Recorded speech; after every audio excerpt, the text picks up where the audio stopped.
జయశంకర్ భూపాలపల్లి జిల్లా కేంద్రంలోని మున్సిపాలిటీ పరిధిలో గల కస్తూరిబా గాంధీ బాలికల విద్యాలయం నందు ఆలస్యంగా ఓ ఘటన వెలుగులోకి వచ్చింది. 9వ తరగతి చదువుతున్న 38 మంది విద్యార్థులపై సాథియా ముస్కాన్ అనే ఇంగ్లీష్ టీచర్ విచక్షణ రహితంగా దాడి చేసిందని విద్యార్థులు తెలిపారు.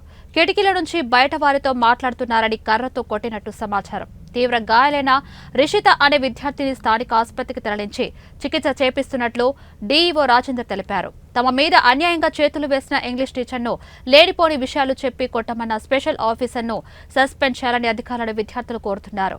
ఈ సంఘటనపై విచారణ జరిపి తగు చర్యలు తీసుకుంటామని డీఈఓ తెలిపారు. మీకు మీ చేతిలో మేము ఎస్ఓ అని మీ చేతిలో పాత మేడం ఉంటాయి. మీరు మాకు పరిచయం లేదు. ఇక్కడ ఉన్న మేడాలతో మిమ్మల్ని కూడా మేము ఎప్పుడు కలవలేదు.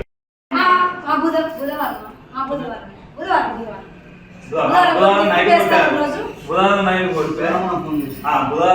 కొడితే మీరు బేస్తవారం రోజు మీరు ఎట్లా యాక్చువల్కి వస్తారా? మరి ఉన్నప్పుడు అమ్మాయిలకు నిన్న పనిష్మెంట్ ఇచ్చినావు కదా, ఏమన్నా అయిందా? ఆ మేడం అన్న కొట్టిన మేడం అన్న ఏమన్నా చెప్పలేదా? మీరు అడగలేదు.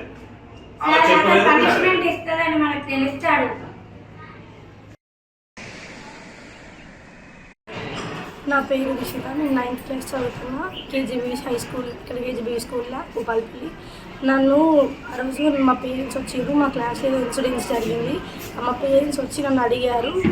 క్లాస్కి నేను విజిటింగ్కి వెళ్ళిన తర్వాత ఏమైనా అనేసి మమ్మీ నన్ను అప్పటికి పేరెంట్స్ దగ్గరికి చూసేసి వచ్చిన తర్వాత నైట్ క్లాస్లో నన్ను అడిగారు ఏమైందనేసి. మేడం వచ్చి అడిగిన తర్వాత ఇంగ్లీష్ మేడం అడిగింది. అయిపోయిన తర్వాత ఇంగ్లీష్ మేడం వచ్చి నన్ను కొట్టేసరికి నా హ్యాండ్ ఫ్రాక్చర్ అయింది, కొంచెం గ్యాప్ వచ్చిందని చెప్పిన తర్వాత నేను అడిగాను. మేడం అంటుంది కదా, నాకు తెలీదు అంటుంది. ఆ రోజు మేడం మాత్రం డ్యూటీలో ఉంది. Eshwari madam, SO madam, special officer ఇక్కడ. ఆ మేడం అన్నది డ్యూటీలో ఉన్నది ఆ రోజు, కానీ నాకు తెలియదు అని అంటుంది ఇప్పటికీ కూడా. కానీ మేడం నాకు ఇప్పటికీ 2 days అవుతుంది నా హ్యాండ్ ఇట్లా, కానీ ఎట్లా అయింది ఎందుకైందని కూడా అడగలేదు. అసలు ఏమైంది మేడం అనేసి కూడా అడగలేదు. నన్ను కాల్ కూడా చేయలేదు. మేడం నుండి కాల్ చేస్తే ఎందుకు కాల్ చేసిరని మేడం బెదిరించారండి. తర్వాత నన్ను మా మమ్మీ హాస్పిటల్ తీసుకెళ్ళింది. ఆ రోజు మా మమ్మీ కూడా చాలా ఇచ్చింది. అంటే ఇట్లా ఎప్పుడు కాలేదు నాకు, ఇదే ఫస్ట్ టైం, ఏ విషయంలో రాలేదు. సో అంటే మేడం ఎందుకు నన్ను కేర్ తీసుకోలేదు అనేది ఒక బాధ నాకు. సో మేడం కనీసం నన్ను అడగాల్సింది కదా ఎందుకు ఏమైంది అనేసి, అవి కూడా అడగలేదు. మేడంకి తెలియదు అని అంటుంది, అడిగితే మాత్రం. అందుకే ఇప్పుడు వచ్చినాం స్కూల్కి. మేడం మమ్మల్ని ఫోన్ చేసి మిమ్మల్ని ఎవరు పంపించారు